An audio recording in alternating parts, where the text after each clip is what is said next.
नमस्कार दोस्तों, स्वागत है प्राइम सर्वे में। आपने बहुत से आइलैंड्स के बारे में सुना होगा, पढ़ा होगा और उनसे जुड़ी हुई बातों को, तथ्यों को जानने की कोशिश की होगी। लेकिन इनमें से एक ऐसा आइलैंड है जो दुनिया के अदर आइलैंड से बिल्कुल अलग है। हम बात कर रहे हैं नॉर्थ सेंटिनल आइलैंड की।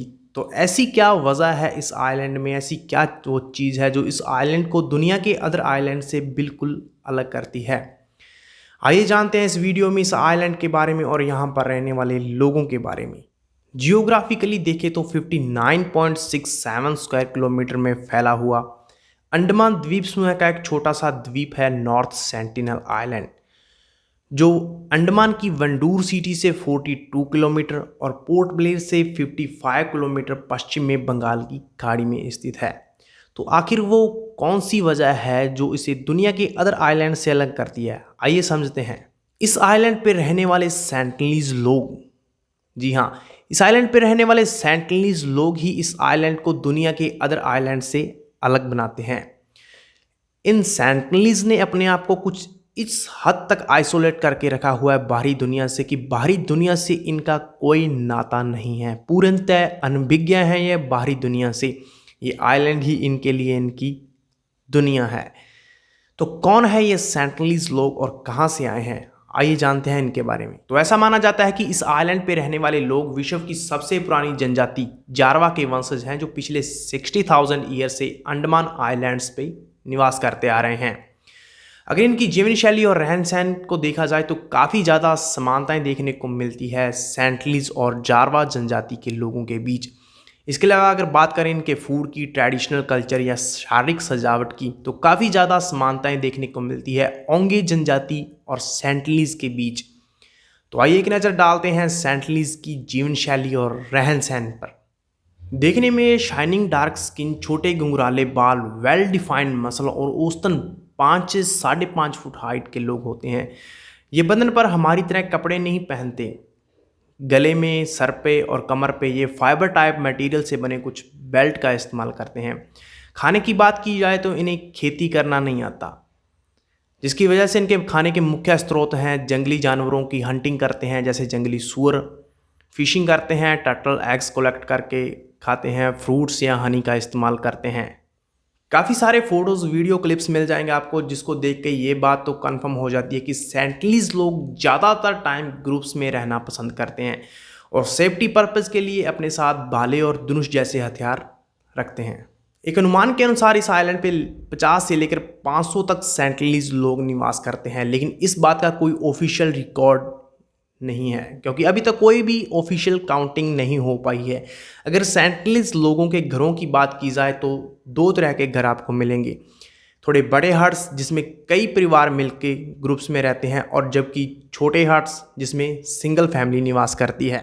और इनके द्वारा आपस में कम्युनिकेट करने के लिए जिस भाषा का यूज़ किया जाता है वो हमारी समझ से बिल्कुल परे है।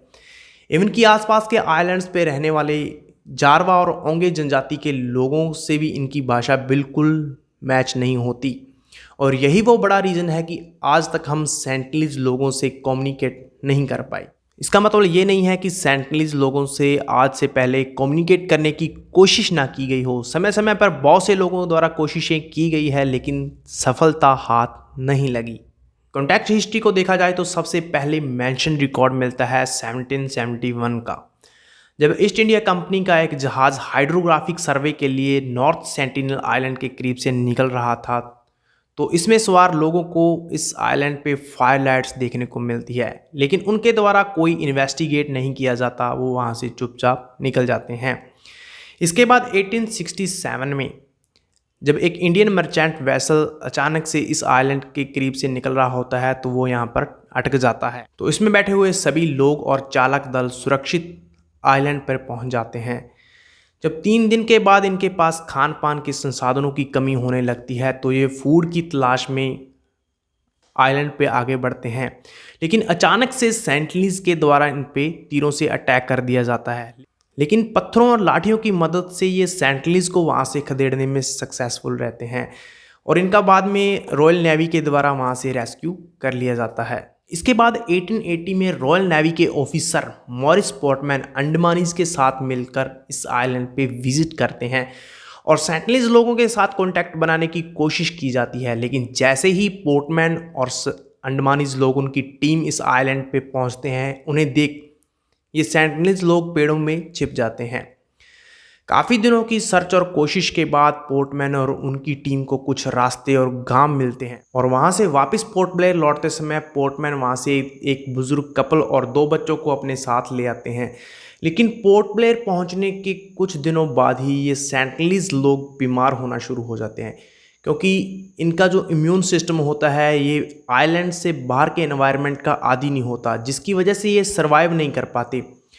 बुजुर्ग कपल की डेथ हो जाती है। यह देख पोर्टमैन को बच्चों पे तरस आता है और वापस इनको नॉर्थ सेंटिनल आइलैंड पे छोड़ आते हैं। देश के आज़ाद होने के बाद 1967 में पंडित त्रिलोकनाथ और उनकी 20 सदस्यीय टीम इस आइलैंड पे विजिट करते हैं और सेंटिनलीज के साथ कॉन्टैक्ट बनाने की कोशिश की जाती है। पंडित त्रिलोकनाथ पहले एंथ्रोपोलॉजिस्ट होते हैं इस आइलैंड पे विजिट करने वाले। दूर से दूरबीन के द्वारा जब देखा जाता है तो सेंटनलीज के कुछ ग्रुप्स दिखाई देते हैं इन्हें, लेकिन जैसे जैसे पंडित त्रिलोकनाथ और उनकी टीम आइलैंड के करीब पहुंचते हैं तो सेंटनलीज पीछे हट जाते हैं वहां से। लगभग 1 किलोमीटर तक पंडित त्रिलोकनाथ और उनकी टीम के द्वारा सेंटनलीज के फुटस्टेप को फॉलो किया जाता है, लेकिन दुर्भाग्यवश सेंटनलीज के साथ कॉन्टैक्ट बनाने में सफल नहीं हो पाते। तो वहां से वापस लौटते समय काफ़ी गिफ्ट सेंटनलीज के लिए वहां छोड़ आते हैं। 1974 में नेशनल जियोग्राफी की टीम पंडित त्रिलोकनाथ और कुछ अन्य एंथ्रोपोलॉजिस्ट के साथ man in the search of man film की डॉक्यूमेंट्री बनाने के लिए इस आइलैंड पे विजिट करते हैं। इनका पर्पज़ होता है लगभग 3 दिन तक इस आइलैंड पे रुकना और सेंटनलीज के साथ फ्रेंडली कॉन्टैक्ट बनाने की कोशिश करना। ये टीम अपने साथ जाते वक्त कुछ एल्यूमिनियम के बर्तन, जीवित सूअर, प्लास्टिक की ढोल और नारियल भी लेके जाती है ताकि सेंटनलीज को गिफ्ट में दिए जा सकें। टीम आइलैंड पे पहुंचने के बाद अपने साथ लाए गए गिफ्ट्स को तट पे रख देती है, लेकिन रिटर्न में सेंटनलीज के द्वारा इन पर तीरों से बौछार कर दी जाती है, जिसमें से एक तीर फिल्म डायरेक्टर की थाई में आकर लगता है। इसके साथ साथ सेंटनलीज के द्वारा जीवित सूअर और प्लास्टिक के डॉल को भी तीरों से मार रेत में दफना दिया जाता है। लेकिन इस ऑपरेशन का फ़ायदा ये होता है कि पहली बार सेंटनलीज की तस्वीर नेशनल जियोग्राफिक मैगजीन में प्रकाशित की जाती है और सेंटनलीज के लिए कहा जाता है कि इनके शब्दों से ज़्यादा इनके तीर बोलते हैं। 1970 से लेकर 1980 तक पंडित त्रिलोकनाथ और उनकी टीम के द्वारा कई बार सेंटनलीज के साथ कॉन्टैक्ट बनाने की कोशिश की जाती है, लेकिन इसका कोई पॉजिटिव रिजल्ट सामने नहीं आता। 1919 में पहली बार एंथ्रोपोलॉजिस्ट मधुमाला चट्टोपाध्याय और उनकी टीम सेंटनलीज के साथ पीसफुल कॉन्टैक्ट बनाने में सफल रहते हैं और यह फर्स्ट टाइम होता है जब सेंटनलीज को बिना वेपन्स के देखा जाता है। ये इन्हें देखकर अग्रेसिव नहीं होते, इन पे हमला नहीं करते। मधुमाला और उनकी टीम के द्वारा सेंटनलीज को नारियल गिफ्ट किए जाते हैं, जिन्हें सेंटनलीज के द्वारा आराम से कलेक्ट कर लिया जाता है। लेकिन जब ये मधुमाला और उनकी टीम सेंटनलीज को अपने पास बुलाने के लिए इशारा करते हैं तो सेंटनलीज वापस तट पे लौट जाते हैं। मधुमाला और उनकी टीम वापस अपनी शिप में लौट आते हैं।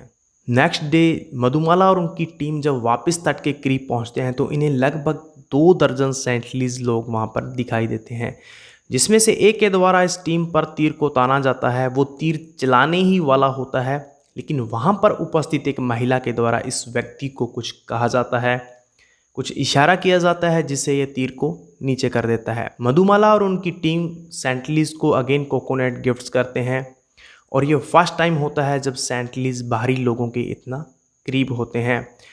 1994 में मधुमाला और उनकी टीम वापस इस आइलैंड पे विजिट करते हैं। अगेन सेंटनलीज को बिना वेपन्स के देखा जाता है।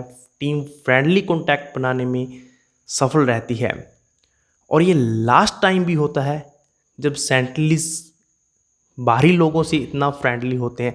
इसके बाद जब जब इस आइलैंड पे बाहरी लोगों ने विजिट की है, जाने की कोशिश की है, तो सेंटनलीज के एग्रेशन का सामना करना पड़ा है और यही वो एक वजह थी जिसको ध्यान में रखते हुए 1979 में इंडियन गवर्नमेंट के द्वारा इस आइलैंड को पूर्णतः बैन कर दिया गया और इसके आसपास के 5.6 किलोमीटर एरिया को पूर्णतः सीज कर दिया गया, क्योंकि कहीं ना कहीं इंडियन गवर्नमेंट को भी समझ आ चुका था क्योंकि बार बार सेंटिनलीज के साथ कांटेक्ट बनाने की कोशिश में जब सफलता नहीं मिली तो क्यों ना सेंटिनलीज को उनके हालातों पे छोड़ देना चाहिए, क्यों ना उनको उनकी ज़िंदगी उनके अकॉर्डिंग जीने देना चाहिए। बार बार सेंटिनलीज की लाइफ में इंटरफेयर करना कहीं ना कहीं उनके लिए एक बड़ा खतरा साबित हो सकता था, क्योंकि जाने अनजाने में हमसे कोई ऐसा वायरस या ऐसा बैक्टीरिया नॉर्थ सेंटिनल आइलैंड पे ट्रांसफ़र हो जाता और जिसकी वजह से पूरी की पूरी सेंटिनलीज ट्राइब एक बड़े खतरे में आ सकती थी। और इसी बात को ध्यान में रखते हुए इंडियन गवर्नमेंट के द्वारा इस आइलैंड को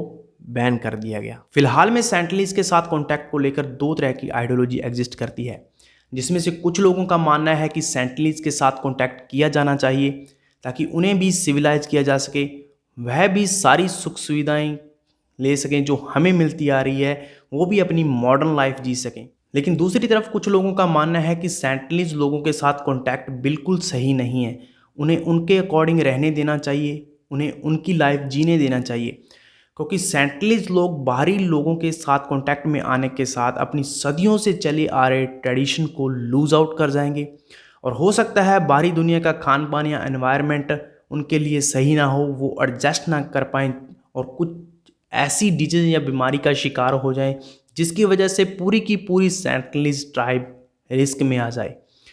तो सेंटिनलीज के साथ कॉन्टैक्ट को लेकर आपकी क्या राय है? सेंटिनलीज के साथ कॉन्टैक्ट किया जाना चाहिए या नहीं? हमें कमेंट करके ज़रूर बताइएगा। धन्यवाद।